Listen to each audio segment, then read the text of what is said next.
What you doing out there? Seeing this is alcoholandanime. Woo! I think this is.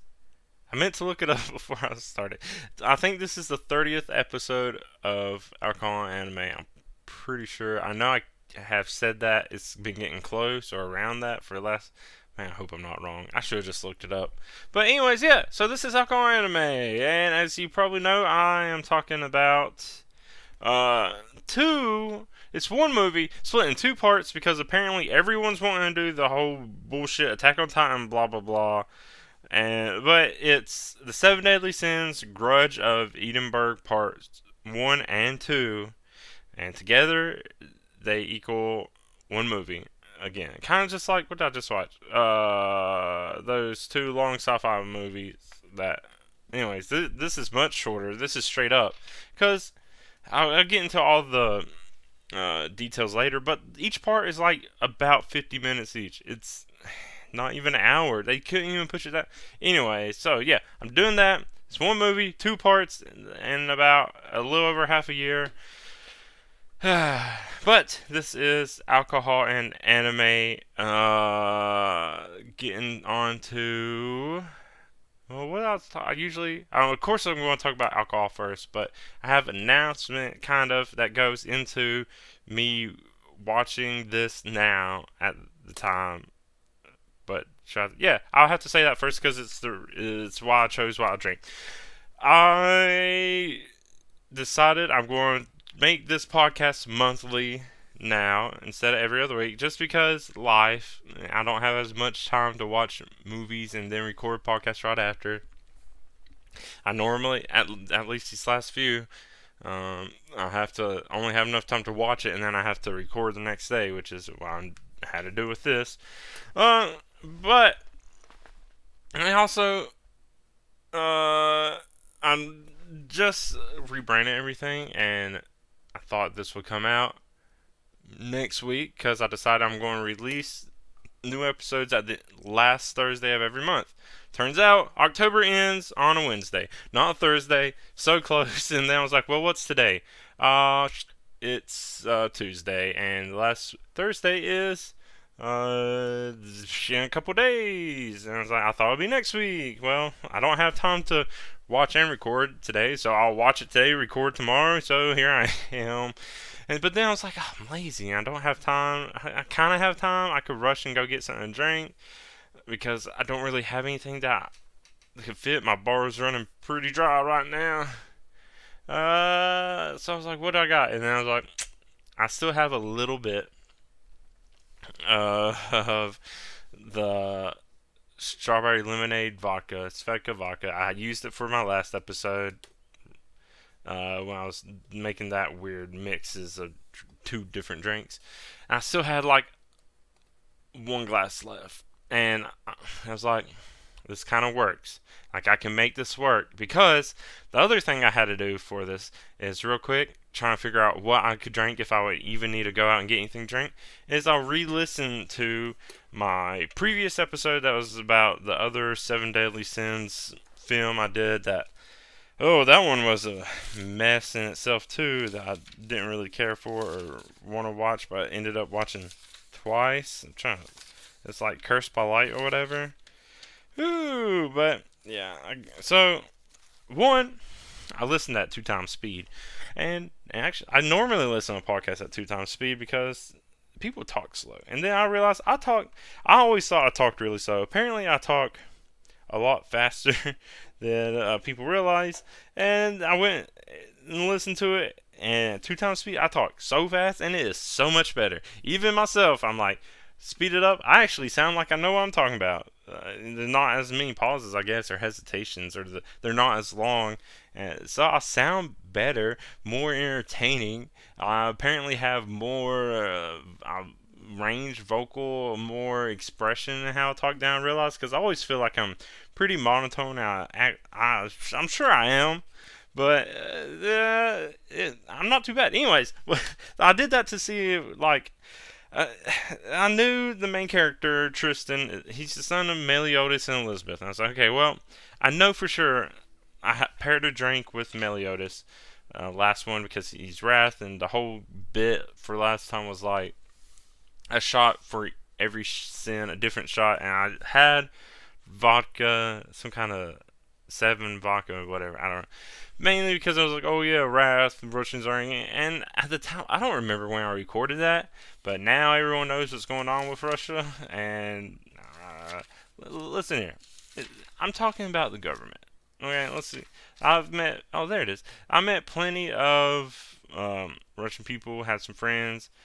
They were all cool and chill. So I'm specifically talking about the Russian government and certain individuals being the angry ones.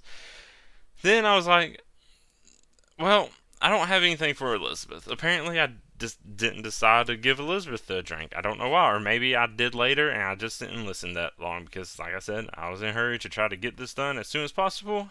But like she's an angel, a goddess, something like that. And I was like, I don't know what is that. Probably shouldn't be drinking anything, goddess. But I was thinking, something sweet. And that was after I realized, oh yeah, I still had the vodka. And this is going to be my excuse. So strawberry lemonade, the strawberry, I guess, for Elizabeth. I don't know if it actually matches her or not.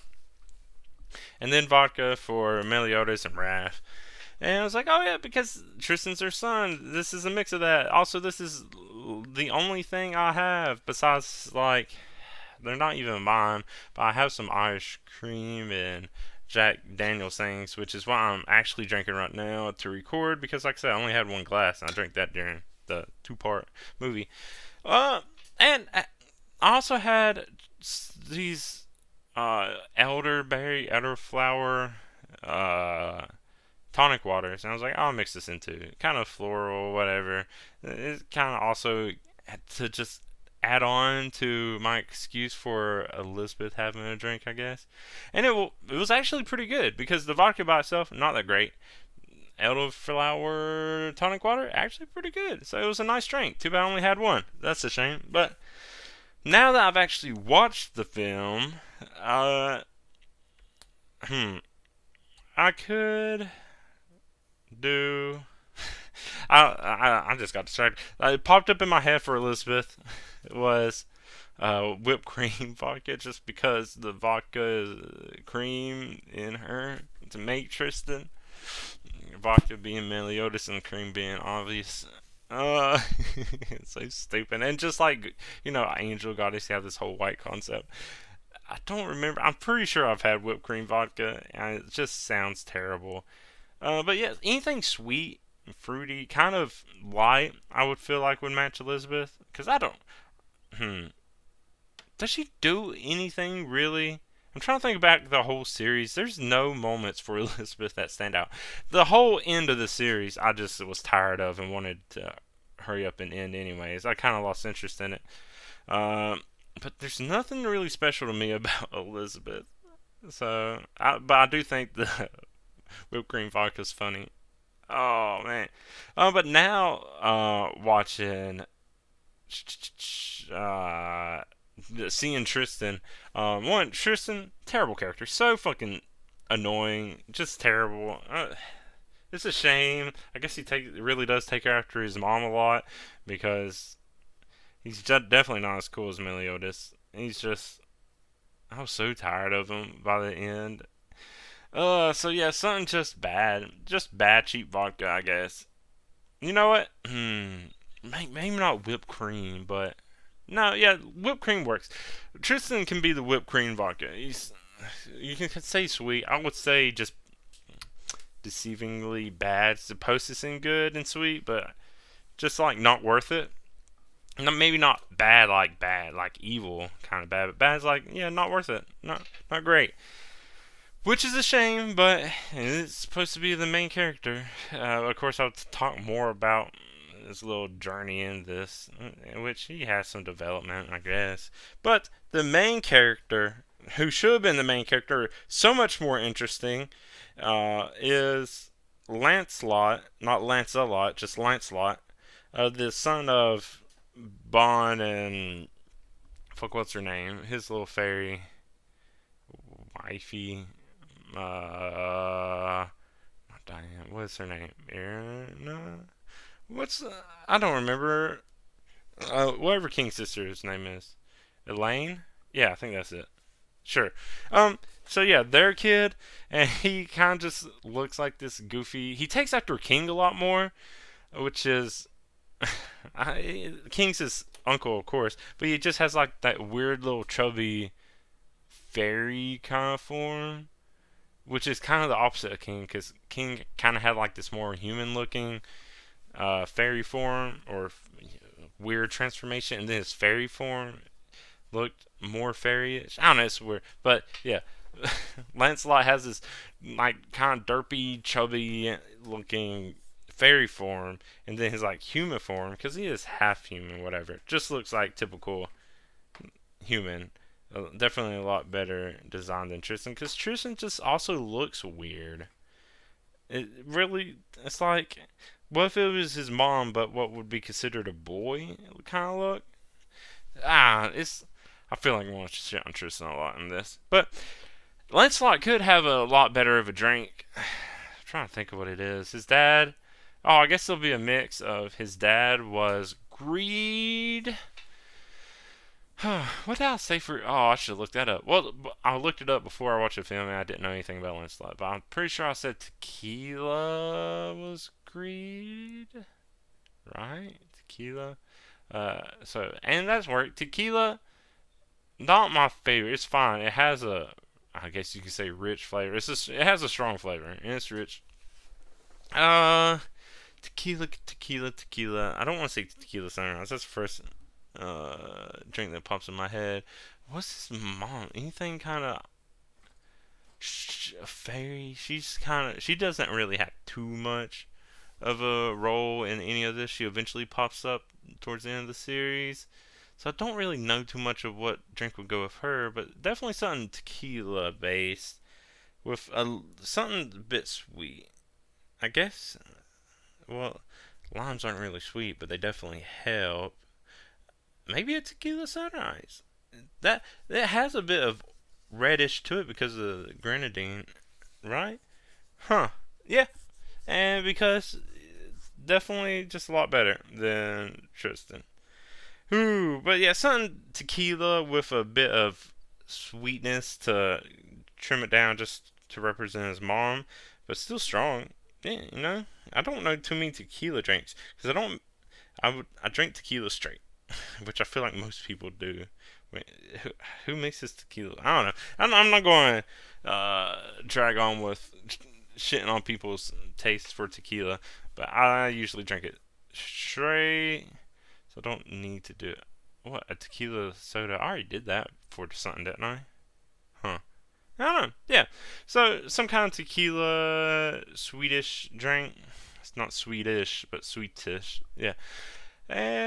Were there any other characters that popped? I mean, there of course most of the characters popped up, but no one I really needed to give a drink to. The main villain. I don't think I really ever give drinks for the main villains, but you could do one for Death Pierce. It would be something gross, something with an initial, something that just seems gross but also underwhelming. Which is probably most of the drinks I try to make on here on my by myself. Like it's not good. It seems like it'd be a lot worse, but also it's like, not even worth trying in the end because he also very underwhelming. This whole this should just have been about Lancelot. He should have just had his own film because everything else was kind of lame in this. Not much else was going on. Even the main villain, didn't really do much. You may have noticed, but I'm kind of disappointed in this film. So I guess we'll just talk about it. I already said my whole reason for watching this now. I've been meaning to watch this ever since I found out about it.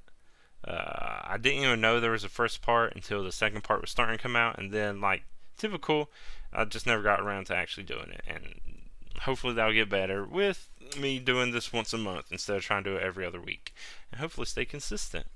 But it's not too far off. I mean, it's end of October. It came out beginning of August. It could have been a lot later. But I'm glad I finally got to it. Still should only be one part. I don't know if it would have been one movie. If it I feel like it would have been one movie. It would have been a lot better. I don't know if putting it out earlier would have made it more rushed and not as good, if you can even say that. I don't know if I would have watched the first part and then had to wait if it would have been worth it either. But let's just get more info about it. Try to be a little educational. So I already said part 1, 52 minutes. Part 2, 54 minutes. In total, it's 106 minutes. But then you gotta think about, there's a beginning or a opening and ending for each part, so you could take off a few more minutes just to make up for that. So it's barely over an hour and a half, which not long enough for me to be an actual film, much less 2 separate parts that's getting released. I hope this doesn't become a trend. I already didn't like Attack on Titan. It's kind of shames me now that one of my first episodes of alcoholandanime was Attack on Titan. Like, yeah, I've watched it, I caught up at this point, but now that they're doing this whole bullshit, like, here's one part, and it's about an hour long, now wait forever for the next part, and it's like, just make it a movie. If you're going to do this, make this should have just been a movie. You should also made it longer.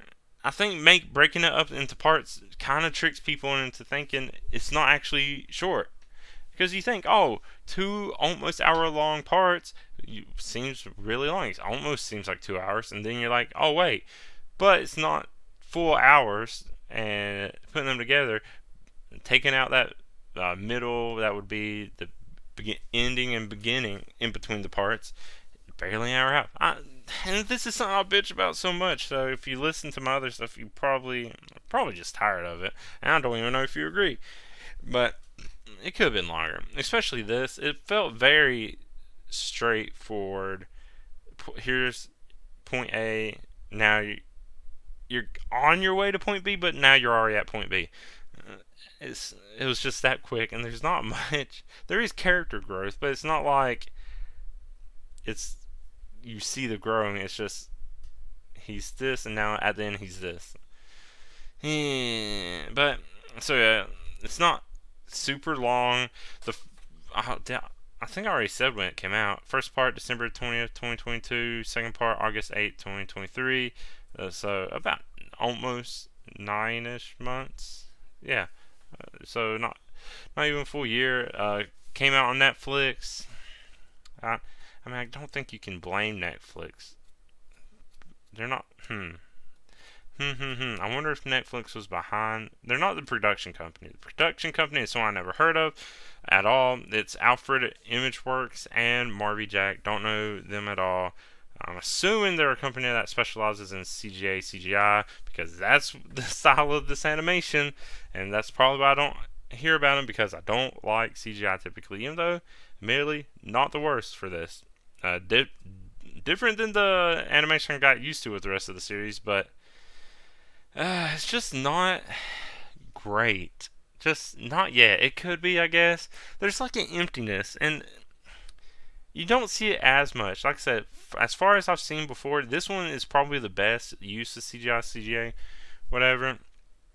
But there's still just awkward moments where it's like there's a lag in what's happening, like an emptiness in the animation.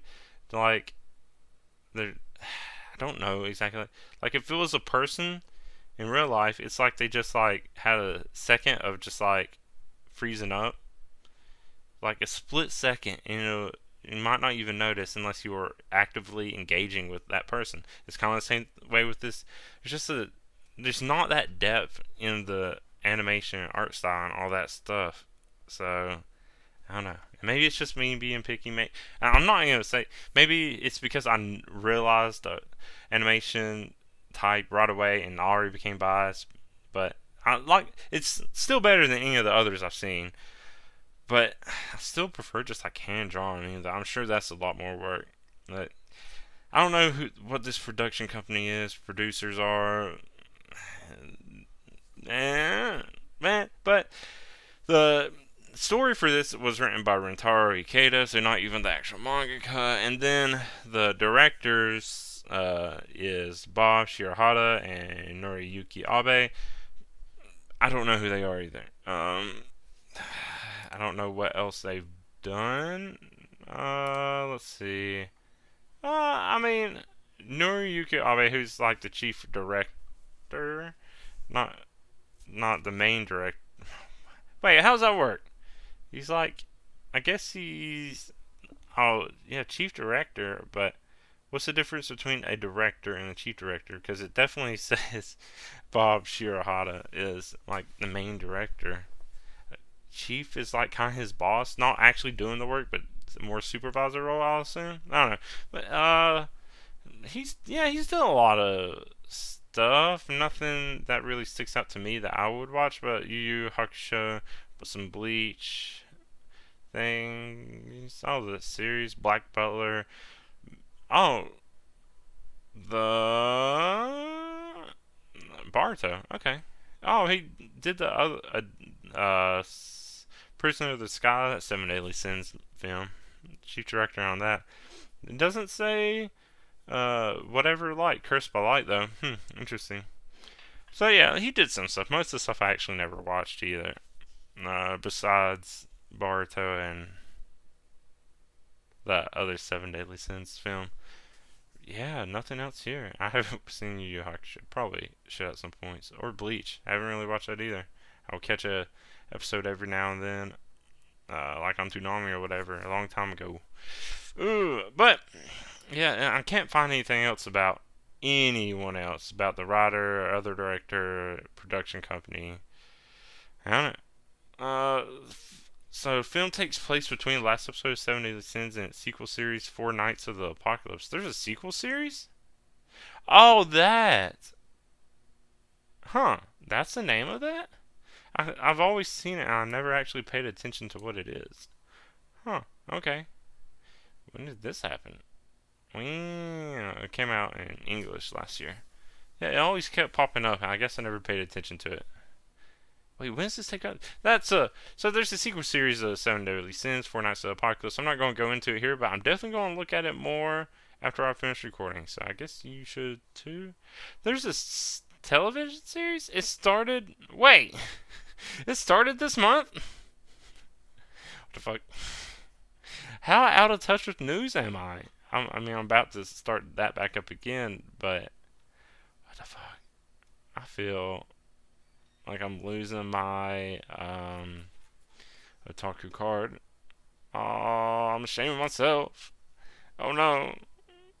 Anyways, so yeah, that's pretty much the basic information for this. I feel like I dragged that on normally that I meant to. Ooh, I still need to get through both these parts. So let's begin talking about what actually happens in these films. I could just say, yeah, talk about it as if it's one movie, but since it's in two parts, I will say when the second part starts because it doesn't matter. It's in two parts. So it opens with a future sequence, which I notice this a lot in anime films like this. Like they're like, here's something that happens. Oh, that's actually something that's going to happen later in the movie. Why does that keep happening? I don't get the point. Just to try to make it open with a cool action sequence, or give you something to look forward to later. I don't, or make it seem like a premonition, but it didn't really do that because after that, you do that, opening credits, all that stuff, and the opening sequence was a Tristan and Lancelot, who you don't know of yet, fighting these like robot puppets, which are, you find out, are called empties. Interesting, they're actually like empty suits of armor that are just animated and fighting. But to me, they look like robot puppets, like marionette kind of deal. Yeah, and then after that, it jumps to Tristan having a dream of him losing control and hurting Lancelot when they were like itty bitty kids, even smaller kids. They're still kids, even smaller kids. And at first I thought it was just a dream or like him being scared or something. No, it's apparently something that actually happened because you don't know who Lancelot is yet. So I don't know. It works, I guess. Kind of awkward. Then you jump to him riding horses with Gunther. Oh man, my handwriting sucks, and I still forget how to say his name. Gother. I'm going to say Gother. Yeah.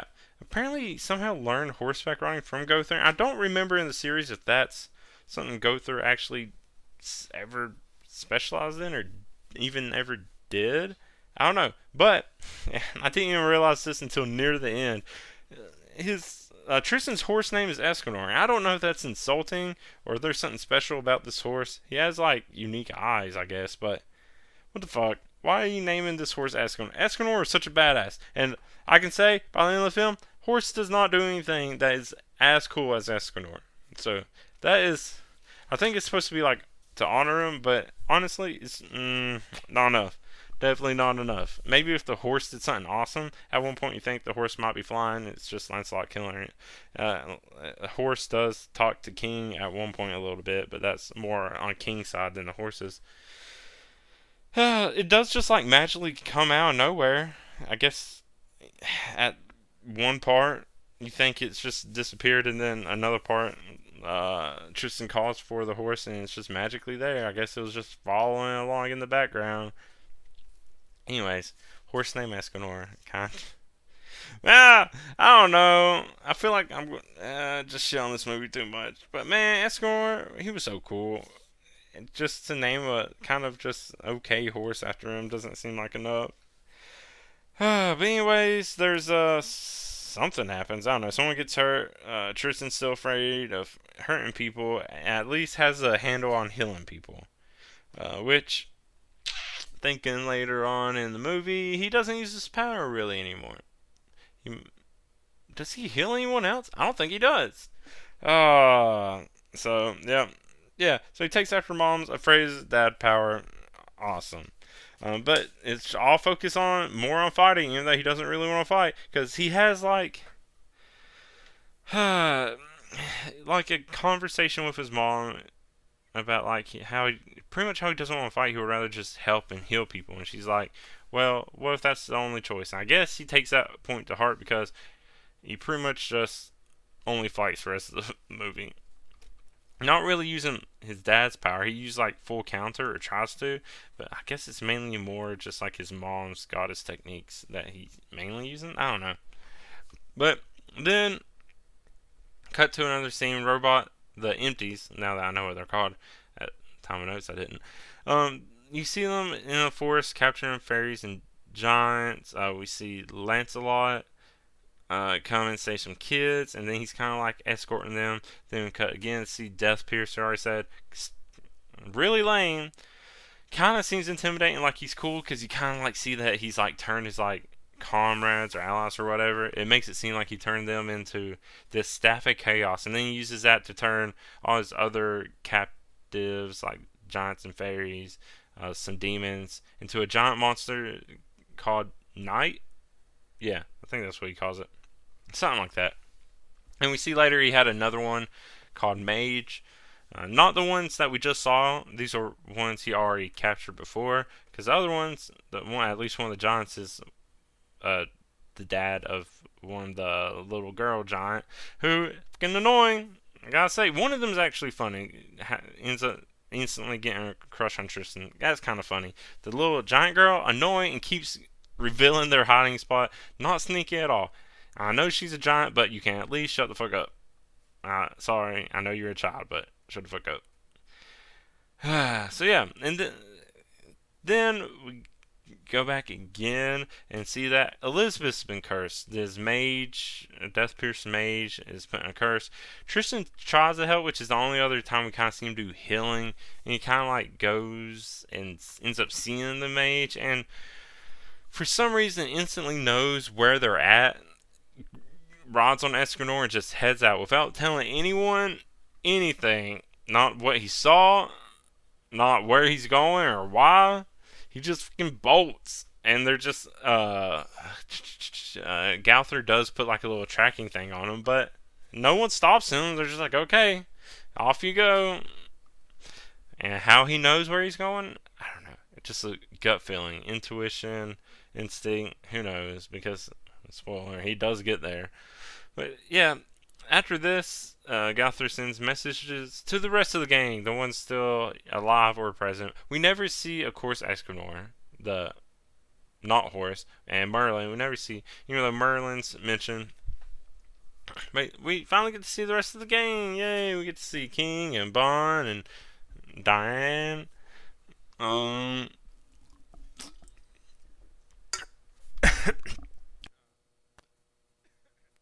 who is a giant the whole time. We never see her shrunk down. She ran out of stuff. The shrinky stuff that Merlin made. Mm, it's been like 14 years or something like that. I don't know where Merlin's been at this whole time. But I mean, wait, did King and Diane have kids? She definitely, Diane definitely says or asks at one point, asks some kids where her kid was, but we never actually see that kid. Wait, what the fuck? I don't know.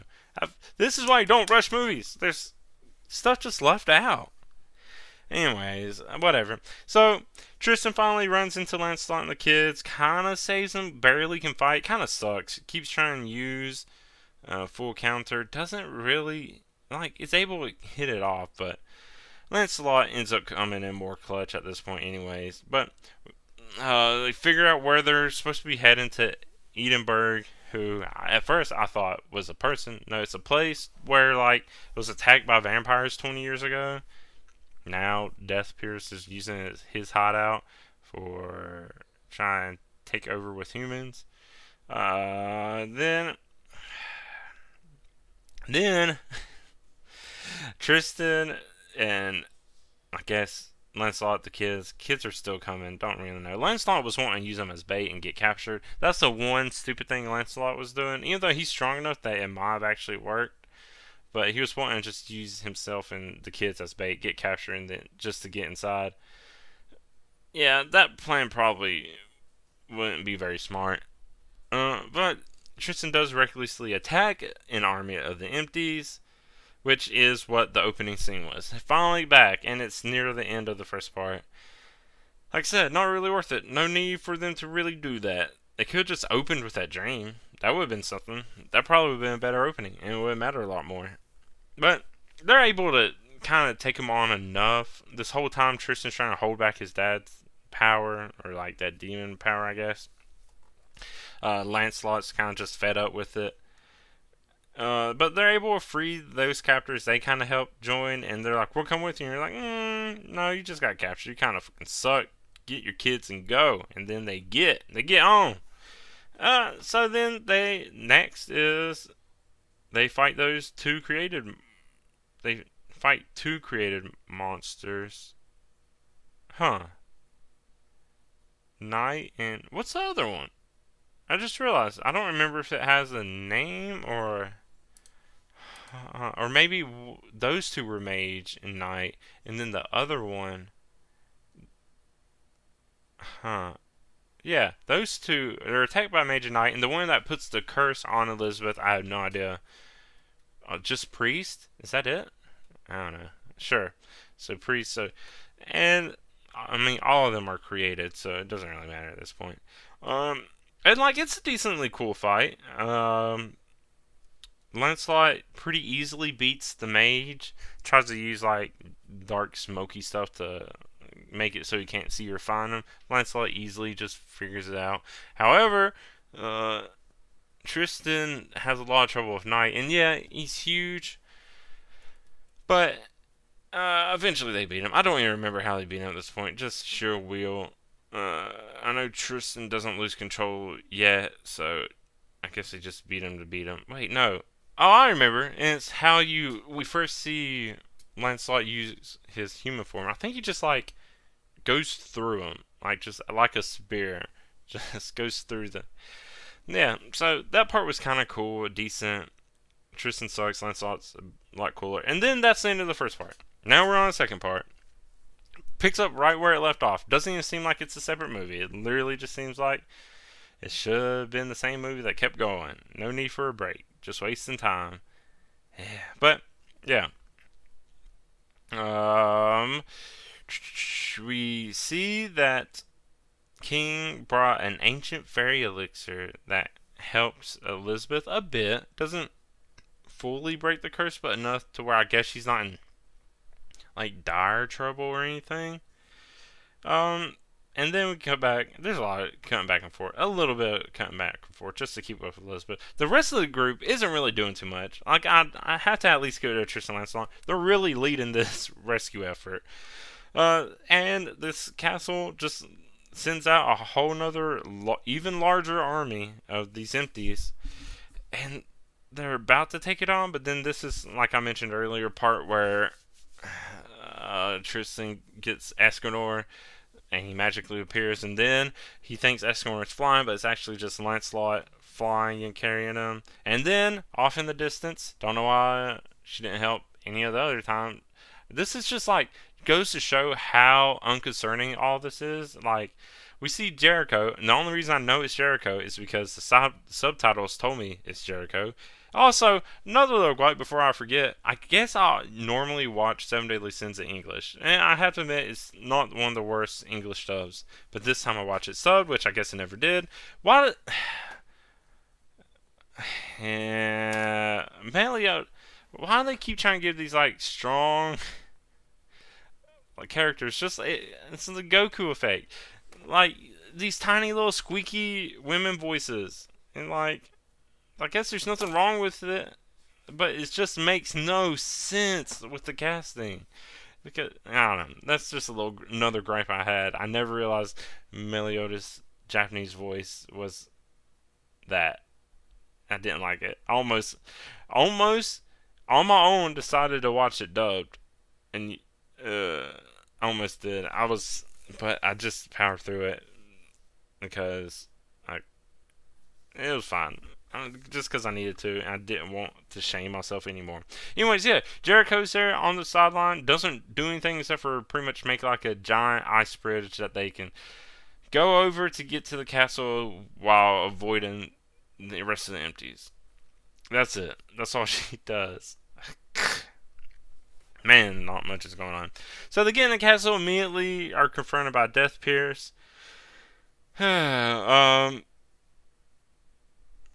I wrote something here that says target Meliodas. Oh, okay. So his whole reason he's doing this is he's targeting Meliodas and Elizabeth because they're a demon and goddess, or devil and goddess. I don't know. Because the ones that actually like killed his teacher or mentor or whoever he looked up to, the goddess that gave him power or gave him power, the goddess that fucked him over, and then the demon that killed his mentor, they're already dead. They died in the previous war. So he's taking out on Meliodas and Elizabeth. You know, that I felt like his whole thing was to try to make humans rule supreme, but I guess if you're going to start, might as well try to take out the biggest heads of whoever, anyways. Yeah, so that's the whole reason he targeted Elizabeth. He didn't do anything, Meliodas. He was just trying to take out Elizabeth just to try to hurt Meliodas' feelings. And then now that Tristan is here, he can hurt him even more. But this is where it gets dumb again. Lancelot easily takes on Death Pierce. Death Pierce has some kind of power to where he can like slow down and reflect magical attacks or whatever. So Lancelot's just like, I'm gonna take you on with my bare fist, and just pretty much beats the shit out of Death Pierce. No problem. Tristan, on the other hand, struggle against the priest so much.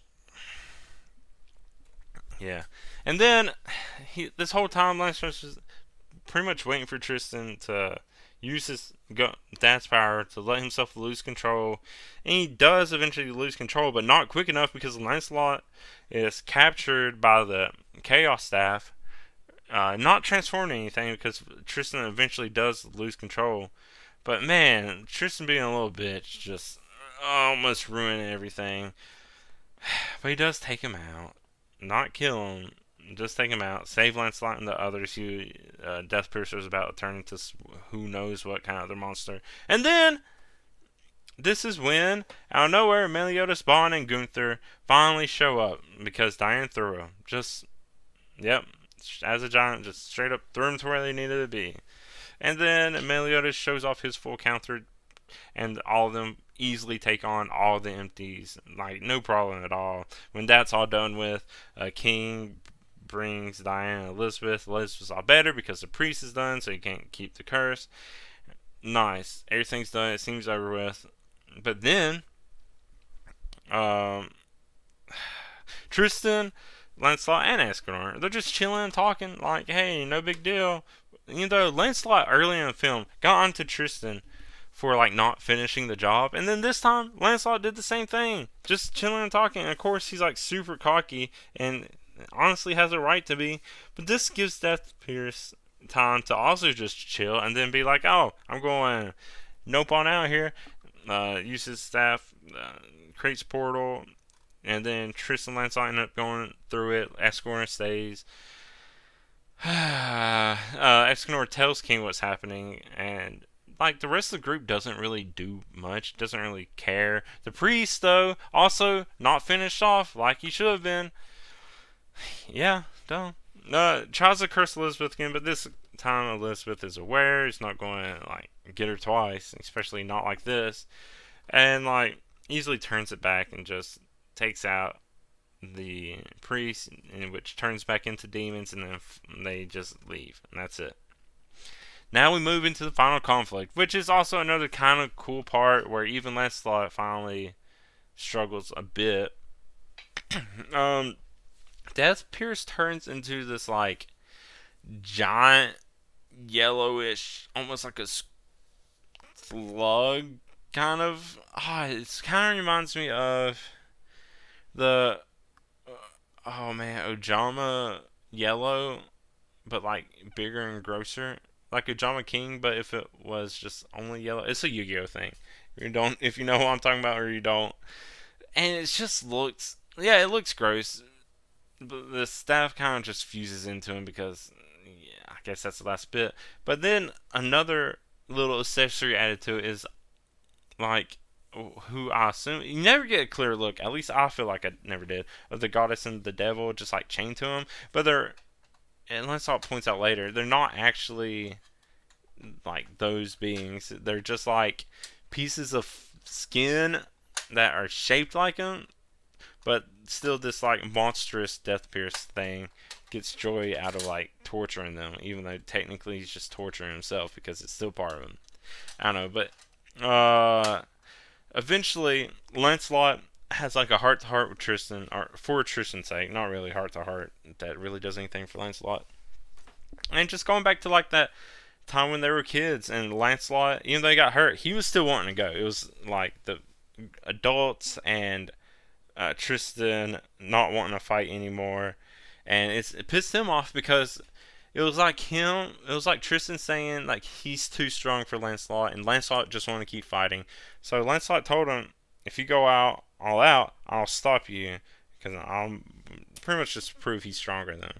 And so before that whole talk happens, he thinks Lancelot was like hurt, killed, destroyed, I don't know, attacked by the big monster and was gone. That's when he actually starts losing control. But then he sees it hurts the two little pieces of skin, and it makes him get back control. And then that's when he has this little talk. And then Tristan's finally like, you know what? Yeah. And then finally Tristan is badass and actually doing something useful for once, and pretty much just easily takes out this Death Pierce monster thing, and like no problem. It doesn't even get hurt by anything, which also makes me think like, well, that makes no sense though.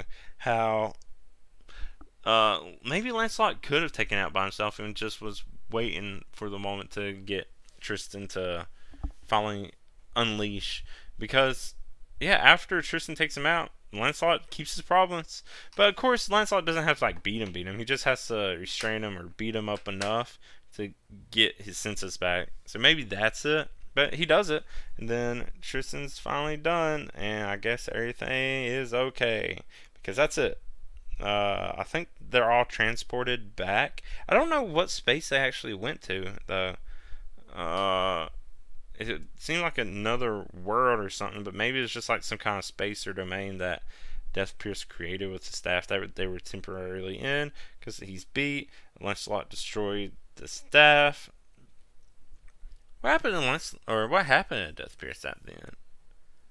Is he dead? I guess he's dead, but his body's still just there. I don't think they really show what they do with him. I don't remember. I don't know. But yeah, that's it. Conflict's over. Everything's fine. Happy ever after, I guess.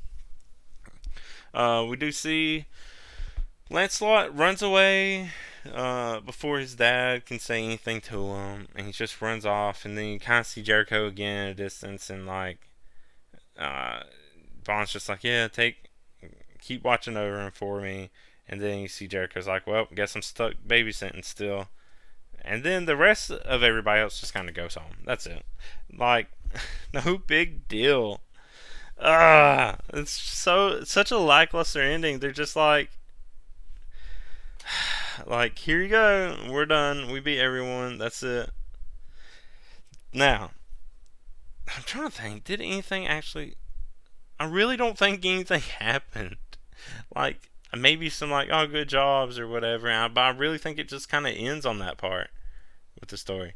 The only other big reveal is, you know how I mentioned earlier that it looked like Death Pierce turned his like allies or comrades or whatever that were walking away from him.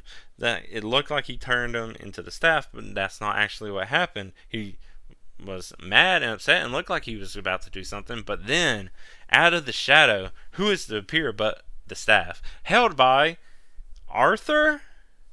Somehow King Arthur gave it to him. What the fuck? I don't know what happened. Maybe I need to go back and see what happened to Arthur at the end, because I have no idea what happened. It kind of feels somewhat familiar that something happened with Arthur at the end, but I don't know. Man, I should have looked that up before I started too. Like, why would Arthur be here? Arthur Sins Chaos. Arthur Pendragon. I don't know. You can go and look up all of this too. But yeah. Death Pierce would recognize him right away. It's not like he was like hiding or doing whatever. Oh. This is to set up. Oh. So he's the main antagonist of the sequel series. Oh. What happened at the end of Seven Deadly Sins? Wow, I really don't remember. Interesting. And it doesn't really tell me here. Okay, cool. Well, anyway, so yeah, that's a whole nother thing. So yeah, this whole thing, now that I know about it, is just a setup for the sequel series for Knights of the Apocalypse, where the anime started in October. This second part came out in August. Wow, okay, so it all makes sense now why they did what they did. Huh, weird. I guess I'm going to have to go and look up and see when. Dang, do I have to watch this anime now? What is it on? Is it on Crunchyroll? Probably not. Oh, it's on Netflix too? I don't want to watch another. It's fine. So yeah, I guess that's on Netflix. It looks like it's coming out week by week. That's probably why I kept seeing it, because it probably kept popping up every time I was doing anything for these two parts. Yep, there it is. Guess. Oh, it's not out yet. Or will it be? Is it going to be at some point? I don't know. It's not on Netflix as of this moment, but at least information is on Netflix, but you can't watch it yet. So they're probably waiting until the season is over, because they probably learned from Zom 100. Don't try to do weekly, because stuff fucks up. But wow, okay, I guess I learned something too. I wish I would have learned that before I started recording. That way I could already had the information. But that's it. That's all that happens. Big reveal at the end for me, and I guess for everyone. Now it makes sense. Okay, I guess I'm going to have to wait and watch the sequel series. But that is it. The credits are just Lancelot walking, and then at the end you see like Jericho show up again, just like he was being followed by her. And that's it. That's all the only thing really got left to talk about. So yeah, it was. It should have been a movie. It was a short movie. The whole thing is weird in the release. I don't like how they did it. The film, for what it was, not terrible. I know I probably sounded kind of negative about it. It's not terrible. The animation, different. Not the worst I've seen in this style. But everything could have been better. And I think that's a disappointment. And it's the whole. Everything that's gone on with the Seven Deadly Sins anime, it's just been weird. I wonder if there was this much trouble or weirdness with the manga release. 'Cause I don't know. There might not have been, or maybe there was. I would hope not. Manga is usually somewhat more stable since there's a whole lot of middleman in between getting from a manga to anime. That makes this stuff weird, but yeah, that's it for what is it? The Seven Deadly Sins, Grudge of Edinburgh. Oh, I think, was I saying Revenge earlier? I feel like I was saying Revenge before, but yeah, Grudge of Edinburgh, part 1 and 2, and there should have been one film. That my drink. If you have better ideas for one, Elizabeth, for anyone, go ahead. Be sure to let me know. Let's talk more about drinks, because I know I got really lazy on this one, but hey, it was kind of last minute. I know I could have still done better, but I'm always trying to rush and put these out, which is why I'm moving it to once a month instead of every other week. Hopefully that'll be better, and I can have some more quality of what I do. But yeah, let's talk about drinks. If you maybe like my drink or agree with it, honestly, I would be surprised. I'm sure people could think of a lot better drinks, especially for Elizabeth and Tristan. But yeah, if you want to do that, you can leave comments if that's the thing on wherever you're listening, or you can find me on social media, theacstories, or you can email me at theacstories@gmail.com, or I have a Discord you can join and get a little community going there, and if you want to support me with a little money, I do have a Ko-fi, maybe a Patreon again eventually. I delete it, I might put it back up. But I have a $1, $2 tier. The $1 tier gets you shout outs and a special Discord channel. A shout out verbally and just expressed in my descriptions for stuff. Whatever name you want, shout it out, I guess. Hopefully appropriate, but I don't really give a shit. And then the $2 tier gets you my notes that I take on these, which should be legible enough, I hope. And other little bloopers, little things I scrapped, those kind of ideas, all included in the $2 tier. But yeah, if you want to do that, that'd be awesome. It helps me a bit. Every little bit helps. So, links to that on my socials and stuff will be in the description. But if you like this, heart this, whatever, on where you're listening to, if that's an option, you can do that. If you want to follow, subscribe on wherever you listen to, do that. I'm on so many platforms, and everyone does something different. But yeah, if you also want to leave reviews, stars, hearts, I don't know, rate this. 5 would be preferable, or whatever the highest is. It's usually 5, right? I think I rarely see 10s anymore. That'd be awesome. Of course, I mean, you can be honest, but I feel like 5's helped the most, so I would like that the most. And the thing I would like the most of all is if you actually share this, tell people about this podcast, and more people listen to it and my nonsense. Of course, that means you don't have to drink to listen to it. I'm going to do that, but you probably do want to at least watch what I'm talking about first, because otherwise I'm spoiling everything, and I feel like just watching it would be a lot better, because me talking right now already passed the point of how long one of these parts were. So you would probably just watch it and then listen, and then have a drink too. Maybe try my drinks if you want to, or we talk more about it like I mentioned earlier, and that would probably be more fun. But yeah, let me know your thoughts. Let me know how you like everything. Share this, tell people about it. All that is great to me. But that's all I have to say for this episode of Alcohol Anime. Thank you so much for everyone that listened. Until next time, I'm the AC Stories, and bye.